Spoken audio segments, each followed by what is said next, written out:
berjudul Lutung Kasarung. Sebelum cerita dimulai, izinkan kami memperkenalkan para tokoh yang akan tampil dalam drama ini. Pertama, Prabu Tapaagung, raja yang bijaksana dan ayah dari 2 orang putri kerajaan. Kedua, Purbarara, putri sulung yang tumbang dan mati. Ketiga, Purwasari, dan tulus.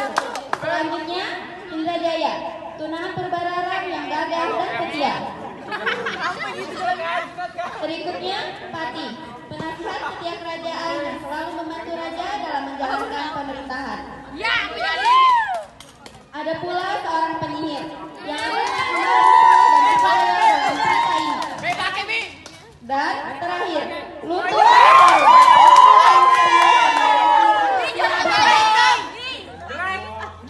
Demikianlah para tokoh dalam drama kami. Selamat menyaksikan. Semoga cerita ini dapat menghibur dan memberikan pesan baik bagi kita semua.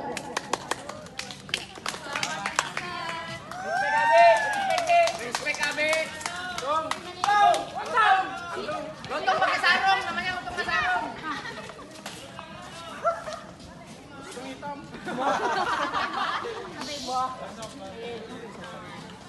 Pada zaman dahulu, di tanah Pasundan berdiri sebuah kerajaan yang damai dan makmur.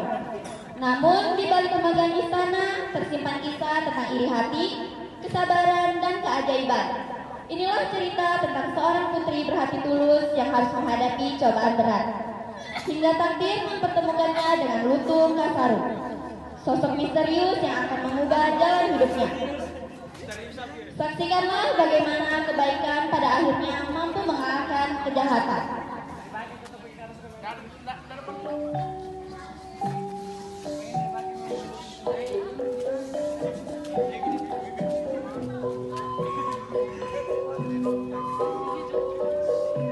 Anak-anakku, ayah sudah semakin tua. Sudah waktunya ayah memilih penerus kerajaan. Ayah menunjuk Purwasari menjadi penerus tahta. Baiklah ayah, jika itu perintah ayah, aku akan menjalankan amanah ini dengan sepenuh hati. Apa? Mengapa bukan aku? Aku putri sulung, seharusnya aku yang dipilih. Tenang, kita pasti bisa mencari cara. Sejak saat itu, rasa iri mulai tumbuh di hati Purbarara.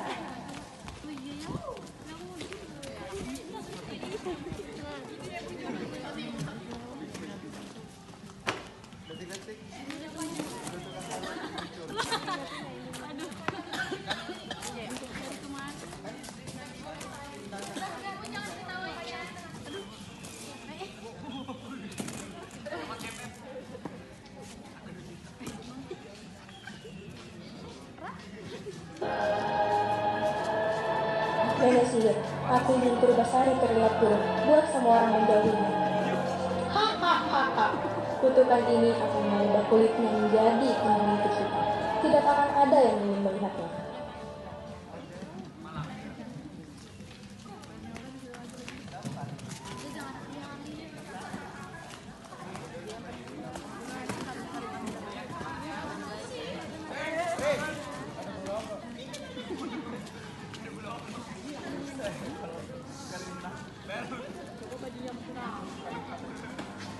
Semangat, Seng. Anita maksuin.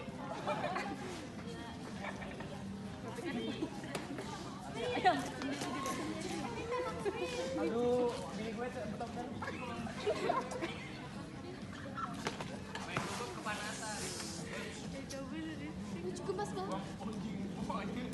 Kakak memanggilku. Ah, apa yang terjadi denganmu? Apa ini? Kulitku, wajahku, mengapa berubah? Astaga, penyakit apa itu? Menyeramkan sekali. Putri seperti itu tidak pantas berada di istana. Tapi, ini bukan kemauanku, Kak. Bantu aku. Istana bukan tempat bagi orang berpenyakit. Pati! Bawa dia ke hutan. Jangan biarkan penyakitnya menular. Tapi teh, Tuan Putri, Itu perintah. Kakak, apakah aku benar-benar harus pergi? Kamu harus pergi sebelum penyakit itu menular.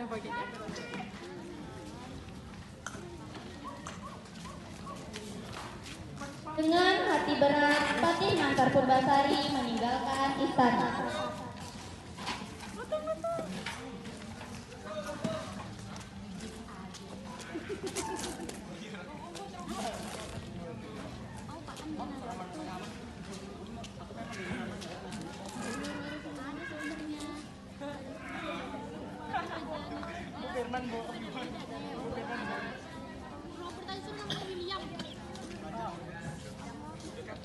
Lagi dong.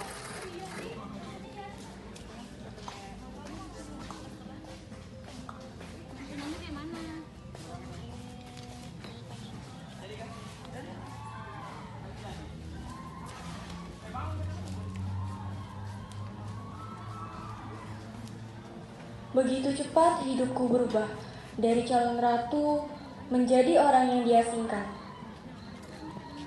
Putri, terkadang orang baik diuji lebih dahulu sebelum bahagia. Apakah aku akan sendirian di sana? Percayalah, dewa tidak pernah meninggalkan orang berhati tulus. Kita sudah sampai. Ngomong-ngomong, hutan ini sunyi sekali.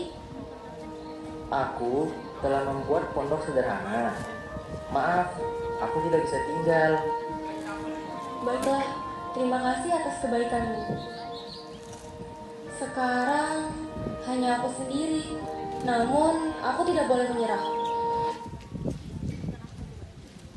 Di tengah suasana hutan yang sunyi dan sejuk, saat angin berhembus pelan di antara pepohonan, tiba-tiba terdengar suara asing yang memecah keheningan.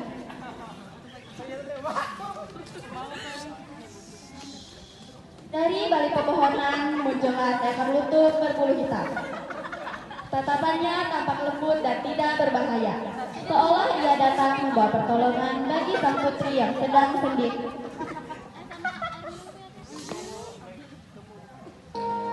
Siapa di sana? Jangan takut, aku tidak akan menyakitimu. Kamu pasti lapar. Terima kasih, Lutut. Bahkan di saat sulit, masih ada yang peduli padaku. Sejak saat itu, Lutut Kasarung selalu menemani Purbasari.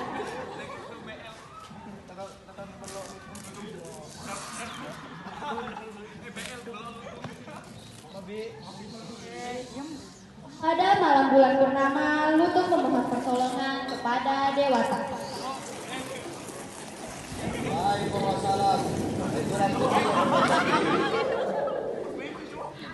Minumlah. Tiba-tiba tanah bergetar perlahan, dan dari balik tumpukan dedaunan tercerah cahaya terang. Lutut mendekati cahaya itu dan menemukan sebuah botol kecil berisi cairan ajaib yang berkilau. Keesokan harinya, Lutut menemui Purbasari dan menyerahkan botol tersebut dengan penuh ketulusan. Air ini putih, percayalah,